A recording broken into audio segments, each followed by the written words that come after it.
Hello guys, welcome to my YouTube channel miss knowledge area one. मैं हूं अनामिका और आज की इस वीडियो में लेकर आई हूं कुसमायोजन क्या है। I mean what is maladjustment. तो गाइज, इस वीडियो में हम मैलएडजस्टमेंट के बारे में जानने वाले हैं। कुसमायोजन क्या है बहुत ही डिटेल से समझने वाले हैं, बेहतरीन तरीके से सीखने वाले हैं और बेस्ट एग्जाम्पल के द्वारा सीखने वाले हैं। गाइज, ये जो टॉपिक है बहुत ही इंपॉर्टेंट है उन लोगों के लिए जो बीएड स्टूडेंट है या तो फिर ऑल टीचिंग का एग्जाम का प्रिपरेशन कर रहे हैं। इस वीडियो को आप एंड तक देखिएगा गाइज और हमारे वीडियो के साथ बने रहिएगा। गाइज, आपसे एक छोटी सी रिक्वेस्ट है कि अगर आप हमारे चैनल पर पहली बार वीडियो देख रहे हैं तो हमारे चैनल को सब्सक्राइब कर दीजिए और साथ ही साथ बेल आइकन को भी प्रेस कर दीजिए ताकि ऐसे ही आपको नॉलेजेबल वीडियो मिलती रहे। तो गाइज, चलिए स्टार्ट करते हैं।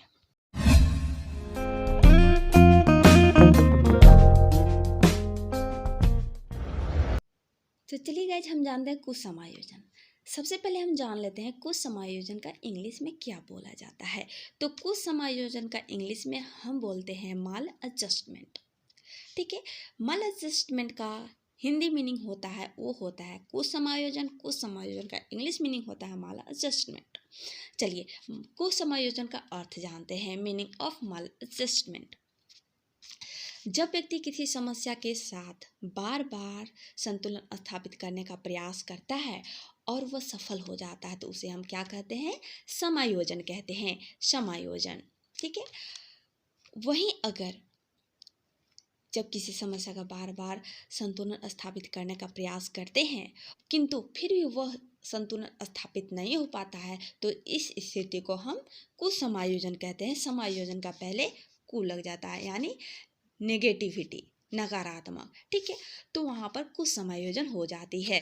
चलिए और हम अच्छे तरीके से कुछ समायोजन के बारे में समझते हैं। जब व्यक्ति अपनी आवश्यकताओं एवं इच्छाओं तथा वातावरण के उन कारकों से इन इच्छाओं की सही ढंग से संतुलित नहीं रखता है तब हम इस प्रक्रिया को समायोजन की संज्ञा देते हैं। परंतु जब किन्हीं कारणों से जब यह संतुलन बिगड़ जाता है तब अवस्था को कुछ समायोजन की स्थिति कहा जाता है। मनोवैज्ञानिक का मत है मनोवैज्ञानिक का मत है कि यदि छात्र या शिक्षक में कुछ समायोजन की स्थिति लंबे समय तक बनी रहती है तो इससे अनेक व्यक्तित्व में असमानता उत्पन्न होने की संभावना बढ़ जाती है। कुछ समायोजन छात्रों में होते हैं तो कुछ समायोजन जो होते हैं शिक्षक में भी होते हैं। कुछ समायोजन जो होते हैं वो छात्र और शिक्षक में भी होते हैं। परंतु कुछ समायोजन समस्या जो है वो अधिक शिक्षक की अपेक्षा छात्रों में गंभीर होती है। कुछ समायोजन की पहचान करने के लिए उसका कारण एवं तत्वों को जानते हैं। तो यहाँ पर समायोजन के तत्व एवं समायोजन का कारण देखेंगे। कुछ समायोजन के तत्व अथवा समायोजन के कारण निम्न मानसिक समस्याएं जन्म लेती है जिसमें है हमारा तनाव, दबाव, दुश्चिंता, अंतर्द्वंद, कुंठा या भग्नाशय। ठीक है, हम इन्हीं बीमारी को समायोजन के कारण होने वाले समस्याएं जो जन्म लेती है उसके बारे में हम वन बाय वन करके डिस्क्राइब करने वाले हैं, एक्सप्लेन करने वाले हैं। तो चलिए हम नीचे देखते हैं। गाइज, फर्स्ट हमारा है तनाव यानी टेंशन। जब व्यक्ति वातावरण या समय की मांग के अनुरूप कार्य नहीं कर पाता है तो वह तनाव का शिकार हो जाता है। जब व्यक्ति वातावरण की समय के मांग के अनुसार कार्य जब नहीं कर पाता है तो वो क्या हो जाता है? तनाव का शिकार हो जाता है। जब आपके इन्वायरमेंट में किसी चीज़ की आवश्यकता है अगर उस अनुरूप आप कार्य नहीं कर पाते हैं तो तनाव मुक्त हो जाते हैं। तो चलिए गाइज, अब हम नेक्स्ट देखते हैं दबाव। तो दबाव को हम इंग्लिश में स्ट्रेस कहते हैं। दबाव को इंग्लिश में क्या कहते हैं? स्ट्रेस कहते हैं।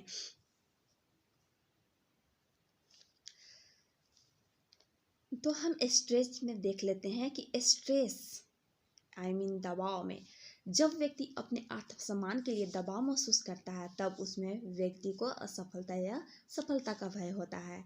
जब आप कहीं पर जा रहे हैं, आपको उस क्षेत्र में जा रहे हैं, उस क्षेत्र के बारे में आपको अच्छे से पता नहीं है, आप आत्मविश्वास आपके अंदर नहीं है, तो आपका क्या रहेगा, दबाव महसूस करेंगे आप ये सोचकर दबाव महसूस करेंगे कि उसमें मुझे सफलता मिलेगी या नहीं मिलेगी।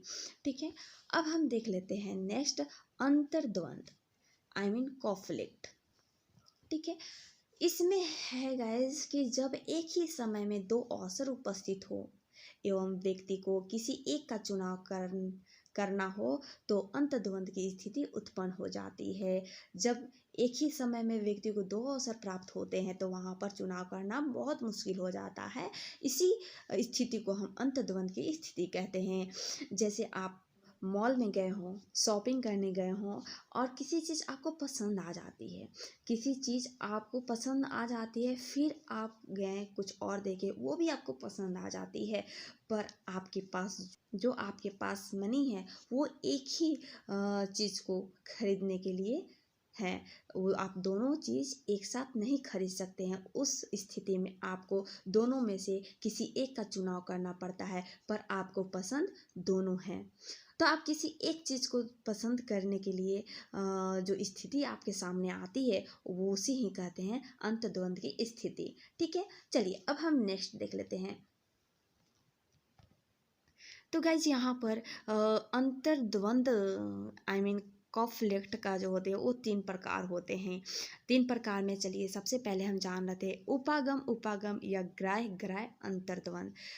गाइज उपागम या ग्राह्य ग्राह्य अंतर्द्वंद में हम देखते हैं कि दोनों परिस्थितियाँ अनुकूल हो, दोनों परिस्थितियाँ क्या हो, अनुकूल हो, और व्यक्ति दोनों को प्राप्त करना चाहता है परंतु किसी एक को ही प्राप्त कर सकता है।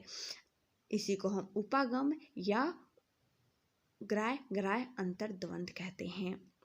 गाइस, जैसे मैंने पहले ही समझाया था कि आप किसी मॉल में गए हैं, आपको 2 सूट पीस पसंद आ गए हैं, 2 टी शर्ट पसंद आ गए हैं, पर आपके पास जो मनी है वो एक ही को बाय करने के लिए मनी है। ठीक है, एक ही आप परचेज कर सकते हैं, उतना ही आपके पास मनी है और आपको दोनों पसंद आ जाते हैं।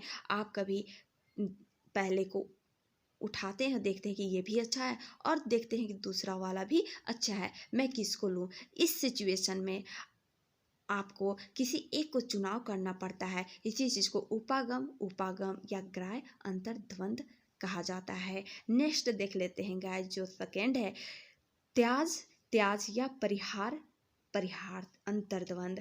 गाइस, त्याज या परिहार अंतर्द्वंद में हम जानते हैं कि जब दोनों परिस्थितियां प्रतिकूल हो और व्यक्ति दोनों से दूर जाना चाहता है तो इस स्थिति को हम त्याज या परिहार अंतर्द्वंद कहते हैं। जैसे आप अचानक से किसी मॉल में अचानक से कहीं इस शॉप दुकान में चले गए देखने के वास्ते कि देखते हैं क्या क्या है और आपके पास मनी नहीं है। ठीक है, और आपको उस स्थिति में क्या है कि उस स्थिति में जो है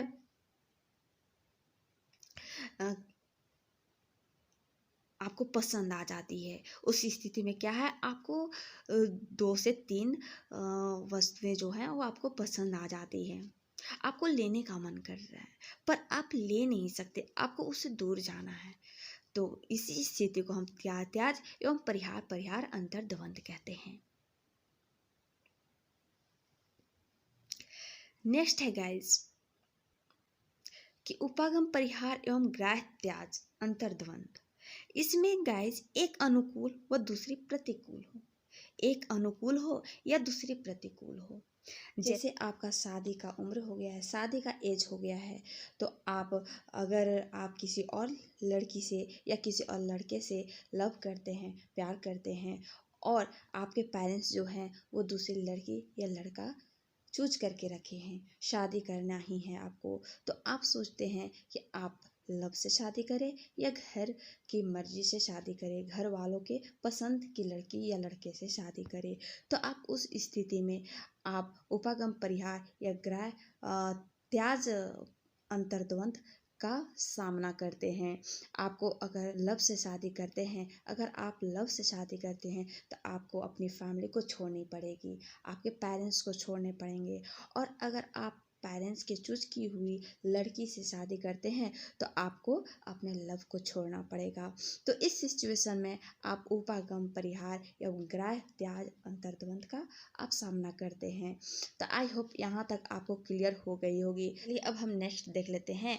तो नेक्स्ट में है गाइड कुंठा या भागनाशय, आई मीन फ्रस्ट्रेशन। ठीक है, इसमें गाइस जब व्यक्ति किसी लक्ष्य को प्राप्त करने के लिए बार बार प्रयास करता है किंतु वह सफल नहीं हो पाता है, परिणाम स्वरूप उसका मानसिक संतुलन अत्यधिक बढ़ जाता है, तो इस स्थिति में वह कुंठा या भग्नाशय का शिकार हो जाता है। गाइस कुंठा या भग्नाशय का जो लक्षण है वो निम्न लक्षण है जो कि हम यहाँ पर देखने वाले हैं। तो आप यहाँ पर देख सकते हैं कि कुंठा या भग्नाशय का जो लक्षण दिखाई देते हैं वो व्यक्ति में आक्रामक व्यवहार का प्रदर्शन करता है। जब व्यक्ति किसी चीज़ में असफलता महसूस करता है, असफल हो जाता है, तो वह आक्रामक व्यवहार का प्रदर्शन करने लगता है। वह जोर जोर से चिल्लाने लगता है और फिर वह संबंधित वस्तुओं को नष्ट करने लगता है। जैसे आप किसी चीज़ की तैयारी कर रहे हैं, उसका पाठ्य पुस्तक आपके पास है, कॉपी नोट्स आपके पास है, अगर आप उस चीज़ में असफल हो जाते हैं तो आप उस चीज़ को आप नष्ट कर देंगे। फोर्थ है स्वयं के शारीरिक अंगों को नुकसान पहुंचाना। यहाँ तक देखा गया है कि लोग असफलता के कारण अपने शरीर को नुकसान पहुंचाते हैं, काटते हैं, आत्महत्या करने तक भी कोशिश करने लगते हैं। ठीक है, वो दूसरों को नुकसान भी पहुंचाते हैं।